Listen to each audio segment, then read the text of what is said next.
The Russian war economy is starting to show signs of cracking. Things are not looking good for Russia. First, we have the Russian public that has started feeling the heat from an economy that's overheating badly. And secondly, Kremlin have started facing massive problems on the front lines. Russian soldiers and commanders are openly defying orders from Moscow. The soldiers are basically sent on suicide missions, and now, finally, they are refusing to take the orders and are clearly defying the chain of command. So, in today's video, we'll cover all of that and more. Let's go. Now, firstly, a huge problem is the fact that pensioners in Russia have gone rogue. They have started burning ATMs, banks, government buildings to basically bring attention to the issue that they are not getting paid. Here are some clips of pensioners in Moscow setting stuff on fire to protest against the regime, which is basically busy killing innocent Ukrainians.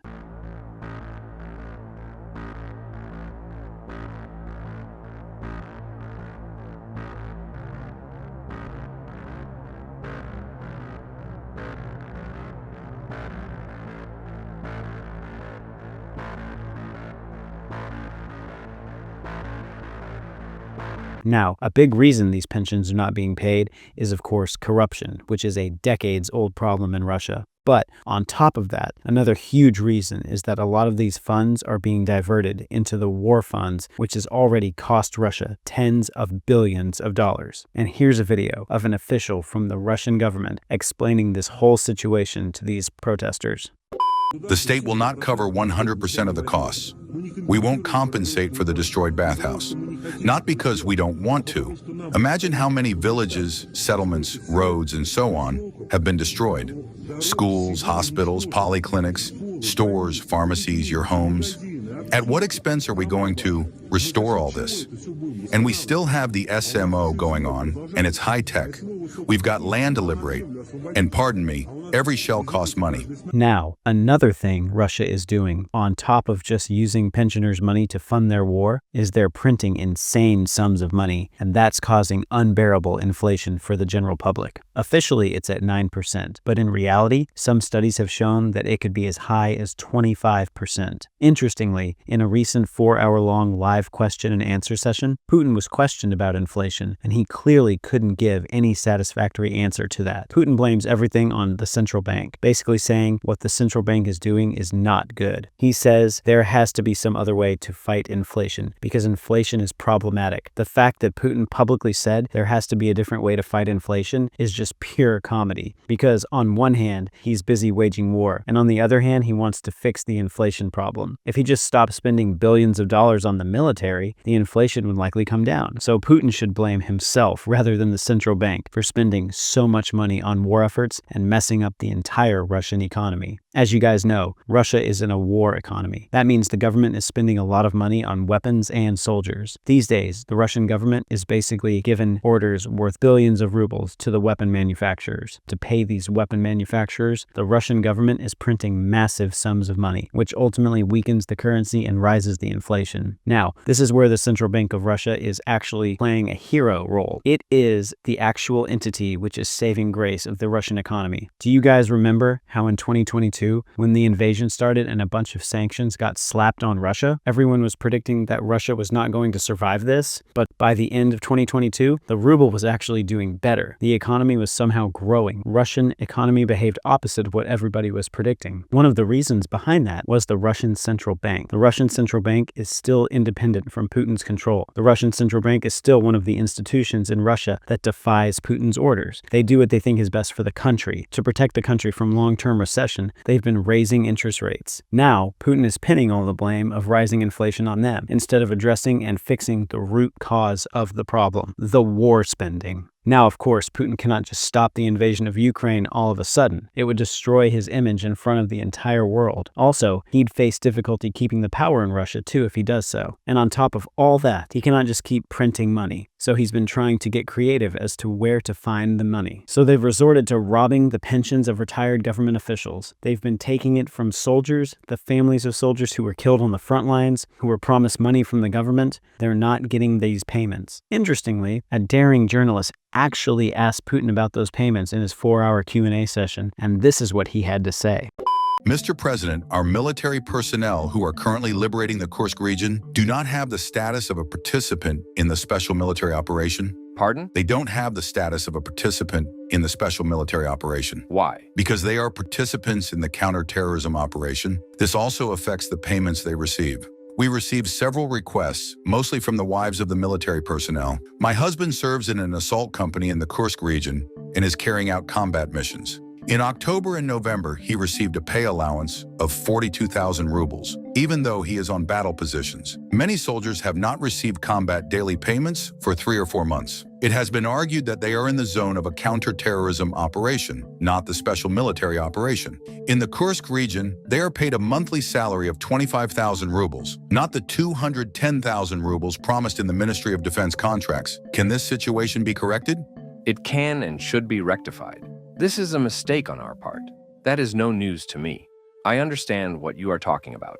Our servicemen who fought in other parts of the front are recognized as combatants. If they have been transferred to the Kursk region, they should receive all the payments they are entitled to. I will look into this. There might be a category of individuals who had not previously participated at all, or had not been on the front lines, and were deployed to the Kursk region from the very beginning. So they were not classified as participants in the special military operation. To be honest, it never occurred to me, and I apologize for that. This will be corrected. It is unfortunate that the military department did not pay attention to this either. After all, it primarily falls under their responsibility. We will correct everything, and all servicemen who are carrying out their duty to the motherland on the line of contact will receive all payments due to them. We will recalculate retroactively. Now, clearly, Putin cannot admit on national television that all of this was by design. Basically, the situation that emerged is that all the soldiers who died or got wounded on the Kherson front line are being told by the Russian military that, hey, since you're not wounded while fighting in the Ukrainian territory, you don't qualify for any of the payments that the government promised. Now, the problem here is the fact that when these soldiers were signing up to go to war, they weren't told that. In fact, the Russian government used the bonuses as a hook to get more and more youngsters to sign up to participate in war. That's why they keep increasing these bonuses every time they have trouble getting enough new soldiers. So all the people who really need this money and cannot get hired anywhere else sign up for the military and then get pushed into war. On top of all of that, another problem Russia is facing is corruption within its military command. Commanders are basically skimming money from the soldiers' salaries. On top of that, if a soldier wants to leave and go home, the leaves are never approved. So they have to bribe their commanders just to get the leaves approved. So all the promises the Russian government makes these soldiers before signing up are never fulfilled. Now, as if that wasn't bad enough, Russian commanders and Russian soldiers are now turning on their own superiors and basically defying orders on all fronts. They're asking all sorts of questions from their superiors, which could lead to a revolt within the military. Номер части Уссурийска, ВДШБ, 83-я стрелковая штурмовая бригада. Даю обращение, что все, больше мощь нету. 3 дня без еды, без питья. Поддержки никакой. 3-й отстал, истек кровью. Фара позывной. Все, наверное, нету. Наверное, умер. Сзади тоже ребята лежат. 5 300-х видел. 4 200-х лежит. Все изувечены. Никто никого искать не будет. Что делать дальше, я не знаю. Ноги не идут. И жить хочется. Будем сдаваться. Все. Хватит. Может, так хоть маленько поживем. Больше выбора никакого. Ни патронов, ничего. А больше всего хочется пить. Мужики, если кто-то что-то это увидит. According to reports, Russian soldiers are increasingly destroying their own equipment to avoid having to storm the Dnipro River island, which is currently controlled by Ukrainian forces. The Dnipro River is an important water source for Ukrainian territories, which is why the island is heavily guarded by the Ukrainian army. So that is one major reason why the Russian soldiers are defying orders of their superiors to undergo suicide missions and are sabotaging their own equipment to find any excuse. We know, don't we, that earlier on in the war, one of the big recruiting things was for Putin to say, if you're in prison, we'll release you if you go onto the front line. I mean, is he running out of prisoners? Well, I mean, it's quite interesting that at a time when, for example, we're grappling with the issue of prison overcrowding, the Russian penitentiary system is actually closing prison camps precisely because of how many have been sent. And look, it's actually really quite controversial inside Russia. I mean, this is a very authoritarian regime, but we actually saw almost a little glimmer of opposition in Parliament when a communist parliamentarian said, basically, shouldn't we feel bad that the Russian military is just simply becoming a gang of prisoners? And the answer that was given to him was, and I'm only slightly paraphrasing, don't worry, because they're unlikely to survive through it.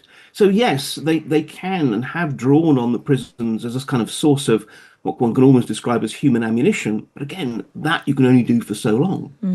And what a cost of the conflict is becoming apparent in Moscow. Russia's 2025 federal budget will see 40% of spending devoted to defence and security. For the moment, it can afford this, but it's not simply about the money. President Putin has signed new legislation that will draft another 130,000 conscripts into the armed forces. But he's facing more and more pressure at home from war-weary Russians.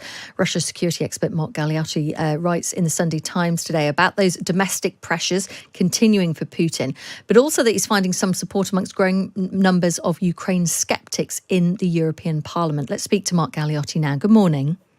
Hello there. So just outline for us, first of all, starting with the challenges for Russia over the coming year, the pressures at home, the budgets, the sheer number of managing to put more and more people out to fight.